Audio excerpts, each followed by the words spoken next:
Dimanche dernier, en Jésus de Nazareth, Dieu s'est fait connaître comme doux et humble de cœur. Dieu trouve la demeure dans le cœur des humbles, des pauvres, de ceux et celles qui n'ont pas un savoir encyclopédique.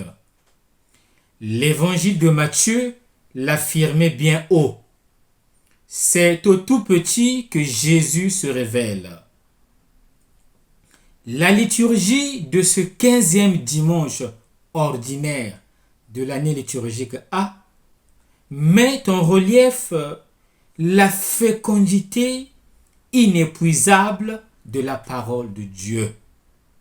Cette dernière est déjà mise en évidence par la première lecture. Pour saisir le sens de ce passage, il convient de le replacer dans son contexte. Les chapitres 40 jusqu'à 55 du livre d'Isaïe sont l'œuvre du Deutéro-Isaïe, le prophète anonyme de l'exil babylonien. Pour le peuple de Dieu en exil, gravement exposé au découragement et à la déception dans sa foi, une vague exhortation à la fidélité ne suffisait pas. C'est justement parce qu'il y avait des doutes sur la puissance de Dieu que le prophète lui rappelle la force de la parole du Dieu sauveur et créateur, Seigneur de l'histoire comme de la nature. Le chapitre 55 est une invitation de Dieu à Israël à se confier au Seigneur et à se convertir en prenant conscience de l'alliance conclue avec Dieu.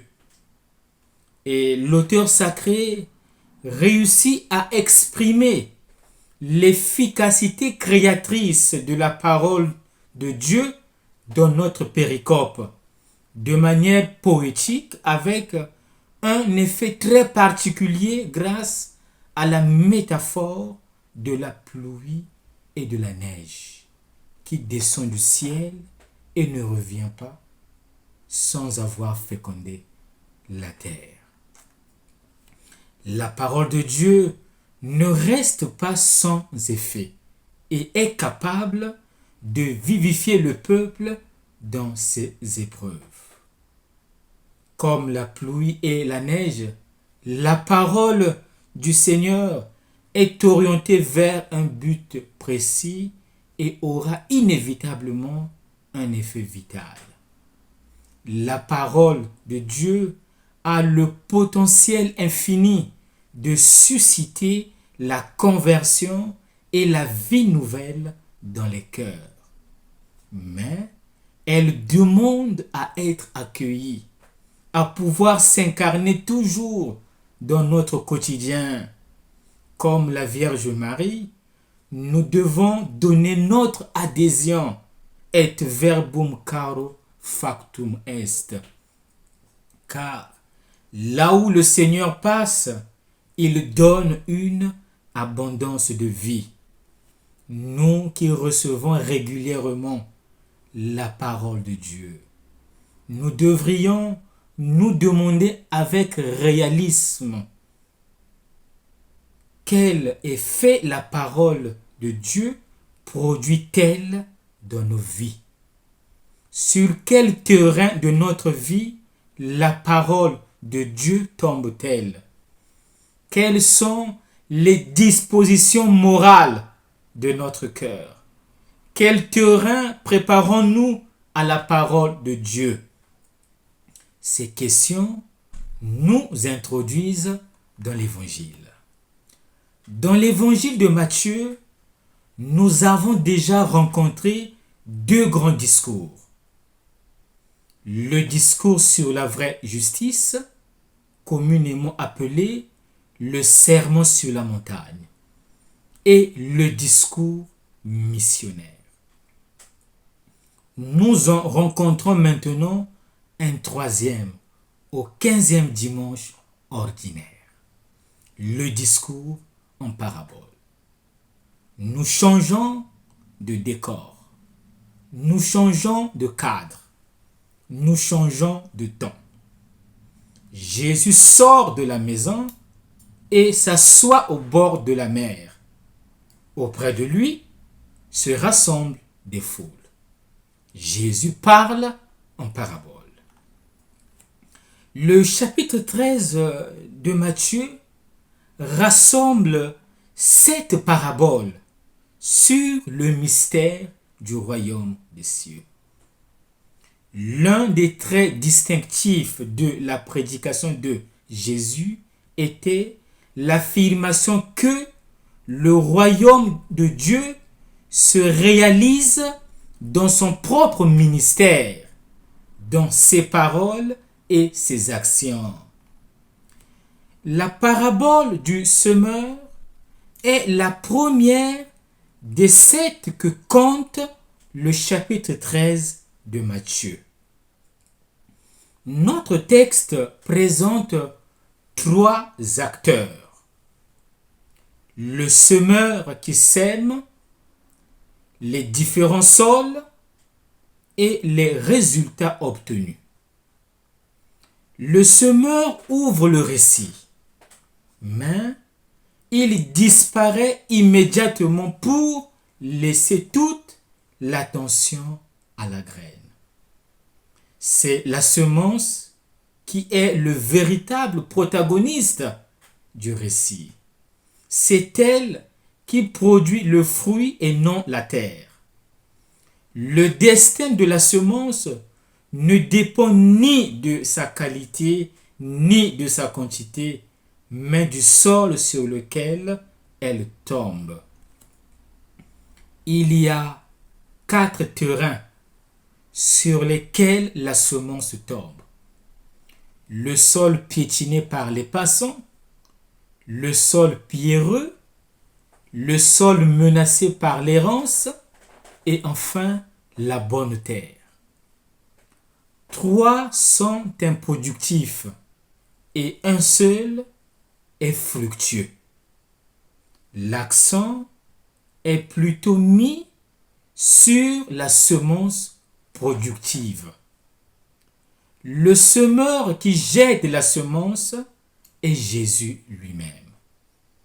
La diversité des sols sur lesquels la semence est jetée, c'est-à-dire la parole de Dieu, le message du règne de Dieu, l'annonce du salut, reflète la diversité des hommes et de leurs attitudes intérieures face aux dons de Dieu.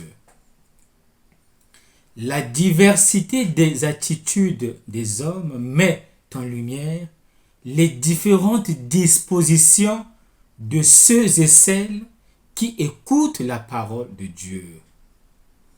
Les cas d'échec sont largement illustrés par l'évangéliste Matthieu. Intervention de Satan, manque de persévérance, les soucis du monde et les richesses. L'efficacité de la parole de Dieu est donc conditionnée par le type d'accueil que nous réservons à la parole de Dieu. La bonne terre, c'est-à-dire la terre productive, représente le chrétien qui entend la parole et la comprend, c'est-à-dire l'assimile. Il porte du fruit à raison de 100 ou 60 ou 30 pour 1, c'est-à-dire la parole semée porte des fruits exceptionnels, des fruits abondants. Le résultat est bon et le semeur n'est pas déçu de son travail. Demandons-nous, quelle sorte de terre sommes-nous? Nous devrions prêter attention à l'explication donnée par Jésus et l'appliquer à nous-mêmes. Ainsi, Les deux textes, la parabole et l'explication, se complètent mutuellement. Quel est l'enseignement à retenir? Pour que la parole de Dieu, semée largement par Jésus, porte le fruit espéré, il faut que le cœur de l'homme soit ouvert et disposé à accueillir cette même parole, à l'intérioriser et à être fécondé par sa force créatrice et vitale. L'attitude intérieure de réceptivité et de disponibilité active à la parole de Dieu conduit l'homme à correspondre pleinement à sa volonté. Quel type de sol sommes-nous? Le sol piétiné par les passants, le sol pierreux, le sol menacé par l'errance ou plutôt la bonne terre? Pouvons-nous énumérer les fruits de la prédication évangélique présents dans notre vie? Aujourd'hui, dans la prière et la méditation profonde, cherchons à énumérer les fruits de l'évangile que nous incarnons dans notre vie. À quoi nous convie ce dimanche? Aujourd'hui, il y a l'invitation à être une bonne terre, c'est-à-dire un réceptacle de la parole de Dieu. Si nous nous détachons de la parole de Dieu, nous deviendrons porteurs d'erreurs et de discorde. Accueillir la parole, c'est l'écouter, la dire, la répéter, la remâcher. Si la parole de Dieu doit être mangée par celui qui la reçoit, c'est-à-dire qu'elle n'est pas un message comme les autres. Au sens rigoureux, le message est ce qui part d'un émetteur et aboutit à un récepteur, un réceptacle, lui-même destiné à devenir émetteur.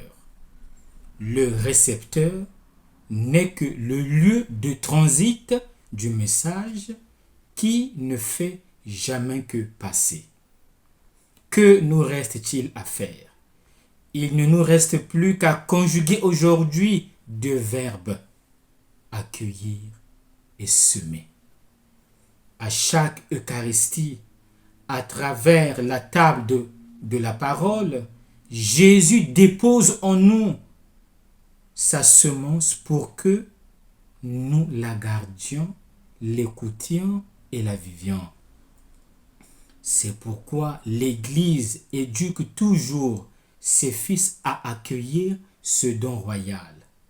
Nourrie et guidée par la même parole, l'Église ressent la tâche de l'évangélisation comme le premier moment de sa présence dans le monde, pour manifester ainsi la présence de Jésus, son chef.